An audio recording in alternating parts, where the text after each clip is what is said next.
entendi de nada, entendeu? Como é isso? Ele falou como? Eu que disse, foi. Diga que eu tô mentindo, diga. Você tá mentindo mesmo? É bonitinho você. Eu disse que o celular tinha Bluetooth, mas não tinha infravermelho. Meu Deus, como é que ele falou? Porque não sabe, meu Deus. Ainda ele bota no e-mail. Diga você que nem falou. E daí que você falou, né? Bom. Esse pato, rapaz. Eu não achei que já falou, porque não sabe. Aonde? O que é que eu não sei de celular? Ela tá bem, você não sabe não, meu Deus.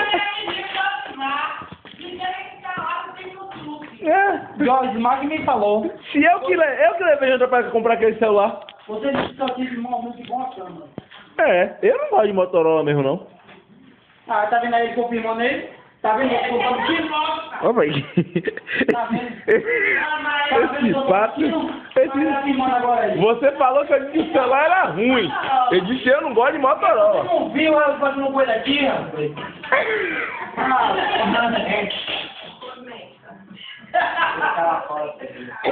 Ai, ai. Ai, o meu rosto, ama. Poxa, você quer que eu pense com o pé colocar? Minha mãe ama também que eu falo seu rosto.